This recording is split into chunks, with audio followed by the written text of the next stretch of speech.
સ્વાગત છે આપનું રંગતમાં। હું સિદ્ધિ કમાણી રોજ તમને અવનવી વાનગી બનાવતા શીખવું છું। જો તમને મારી વાનગી પસંદ આવતી હોય તો તમે મારી ચેનલને સબસ્ક્રાઇબ કરો, મારા વિડીયોને લાઈક કરો અને તમારા ફ્રેન્ડ સર્કલમાં મારા વિડીયો જરૂરથી શેર કરો। તો આજે આપણે એકદમ ટેસ્ટી અને ચટાકેદાર એવો વઘારેલો કાઠિયાવાડી રોટલો બનાવતા શીખીશું। તો ચાલો આજે આપણે બનાવવાનું શરૂ કરીએ કાઠિયાવાડી વઘારેલો રોટલો। કાઠિયાવાડી વઘારેલો રોટલો બનાવવા માટેના ઇન્ગ્રેડિયન્ટ્સ આપણે જોઈ લઈએ। એક મોટો રોટલો મેં લીધો છે। જો તમે નાના રોટલા બનાવતા હોય તો 2 નંગ લેવાના। એ મોટી સાઈઝનો છે એટલે મેં એક લીધો છે। એક વાટકો મોટો વાટકો ખાટી છાશ લેવાની છે, તો એક વાટકો છાશ લીધી છે। 2 મોટી ચમચી તેલ લીધું છે। ઝીણી સમારેલી કોથમીર એક ચમચી લીધી છે। 1 ચમચી ધાણા જીરું પાવડર, 5 થી 7 મીઠા લીમડાના પત્તા લીધા છે। લીમડાના પત્તા વગર વઘારેલા રોટલાનો ટેસ્ટ આવતો જ નથી, એટલે એ ફરજિયાત લેવાના છે અને એના વગર વઘાર કરવાનો જ નથી। તો આપણે 8 થી 10 મીઠા લીમડાના પત્તા લીધા છે। 1 ચમચી મીઠું, એક નાનો ટુકડો આદુનો છીણેલો છે। 2 મરચાં ઝીણા સમારેલા લીધા છે। લાલ મરચું પાવડર 1 ચમચી, 1 લીલી ડુંગળી લીધી છે ઝીણી સમારેલી, 1 ચમચી રાઈ, 1 ચમચી હળદર, 1 ચમચી આખું જીરું અને 8 થી 10 કળી મેં અધકચરું વાટેલું લસણ લેવાનું છે। એકદમ ઝીણું પેસ્ટ કરીને નથી લેવાની। તો ચાલો આપણે બનાવવાનું શરૂ કરીએ કાઠિયાવાડી વઘારેલો રોટલો।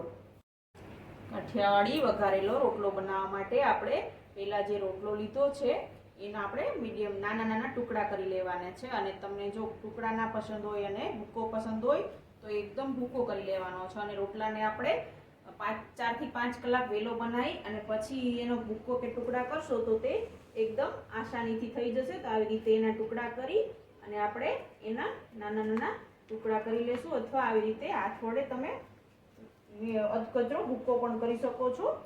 કારણ કે સાવ ભૂકો કરી દેશો પાવડર તો તમને ટેસ્ટ ખાવામાં મજા નહીં આવે, એટલે આવી રીતના નાના ટુકડા થાય એવી રીતે એનો આપણે ભૂકો કરી અને પછી એવી રીતે ભૂકો કરવાનો છે। અને ઠંડો રોટલો હશે તો તરત જ એનો કટકા કે અથવા ભૂકો તમે જેવી કરો એ થઈ જશે।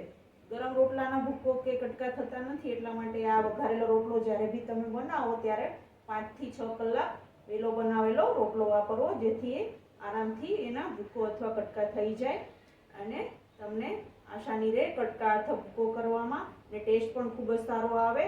તો આવી રીતે આપણે બધા જ રોટલાના ટુકડા કરી લેશું અને હવે વઘાર કરી લેશું। આપણા રોટલાનો અધકચરો ભૂકો તૈયાર થઈ ગયો છે, તો હવે આપણે વઘાર કરી લેશું।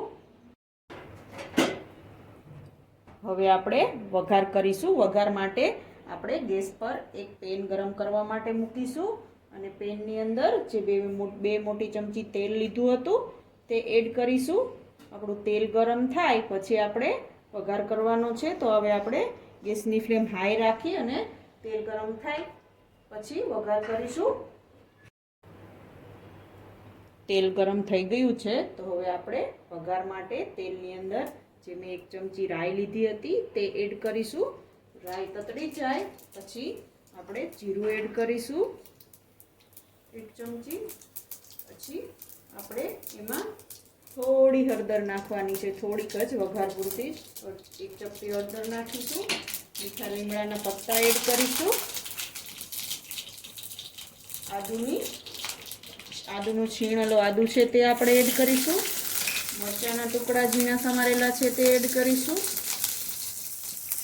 અને આપણું લસણ છે અધકચરું વાટેલું, એમાંથી અડધું લસણ અત્યારે નાખવાનું છે ને અડધું પછી નાખવાનું, જેથી લસણનો ટેસ્ટ ખૂબ જ સરસ આવે। તો આપણે અડધું લસણ અત્યારે એડ કરીશું અને જે લીલી ડુંગળી છે ઝીણી સમારેલી તે એડ કરીશું। અને હવે બધી જ વસ્તુને આપણે તેલમાં વ્યવસ્થિત રીતે મિક્સ કરી અને સાંતળી લેશું। બધું સંતળાય પછી આપણે એની અંદર નમક એડ કરીશું। નમક એડ કર્યા પછી તમારે છાશ એડ કર્યા પહેલાં નમક એડ કરી દેવાનું, જેથી છાશ ફાટે નહીં અને ટેસ્ટ પણ નમક પણ પાકી જાય અને આપણા રોટલાનો ટેસ્ટ પણ મસ્ત આવે। તો આવી રીતે બધી જ વસ્તુ સંતળાઈ જાય પછી તેલની અંદર પ્રોપર રીતે મિક્સ થઈ અને સંતળાઈ જાય ત્યાં સુધી પછી આપણે હવે એમાં નમક એડ કરીશું 1 ચમચી। તમે રોટલામાં નમક નાખ્યું હોય તો તમે નમકનું પ્રમાણ ઓછું કરી શકો છો, કારણ કે રોટલો બી ખારો હોય અને આની અંદર બી નમક નાખશો તો વધારે ખારું લાગશે, એટલા માટે તો આપણે બધી વસ્તુ સંતળાય ત્યાં સુધી ગેસની ફ્લેમ મીડિયમ રાખી અને સાંતળવાનું છે. તો તમે જોઈ શકો છો આપણી બધી જ વસ્તુ સંતળાઈ રહી છે.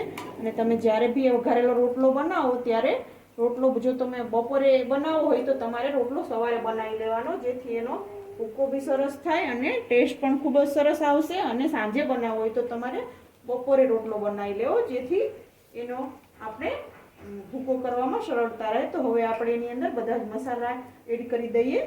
1 ચમચી ધાણા જીરું પાવડર એડ કરીએ, જે હળદર બાકી હતી તે એડ કરી દઈએ, લાલ મરચું પાવડર એડ કરી દઈએ. અને હવે બધું સંતળાઈ ગયું છે, તમે જોઈ શકો છો. તો હવે આપણે એની અંદર બધો મસાલો મિક્સ કરી અને પછી બધો મસાલો પ્રોપર રીતે મિક્સ થઈ જાય પછી આપણે એની અંદર છાશ એડ કરવાની છે.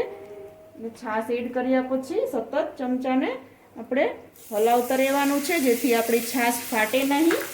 તો બધું જ બરાબર મિક્સ થઈ જાય અને છાશ ઉકળી જાય પછી આપણે રોટલાનો અધકચરો વાટેલો ભૂકો એની અંદર એડ કરવાનો છે. તો આપણી છાશ ઉકળે ત્યાં સુધી આપણે એને ચમચા વડે હલાવતા રહેવાનું છે. તમે જોઈ શકો છો આપણી છાશનો વઘાર મસ્ત ઉકળી ગયો છે. તો હવે આપણે એની અંદર જે રોટલાનો અધકચરો ભૂકો કર્યો હતો તે એડ કરી દઈશું. બધો જ ભૂકો વ્યવસ્થિત રીતે મિક્સ થાય તેવી રીતે આપણે મિશ્રણની અંદર મિક્સ કરી દેવાનો છે. અને સોફ્ટ થાય એ રોટલાના ટુકડા ત્યાં સુધી આપણે એને ગેસની ફ્લેમ મીડિયમ રાખી અને પકવવાના છે. તમે ગેસની ફ્લેમ હાઈ રાખીને પકાવશો તો એ તળિયે ચોટી જશે અને એનો ટેસ્ટ પણ ખરાબ આવશે. એટલા માટે આપણે મીડિયમ રાખી અને પકવવાનું છે.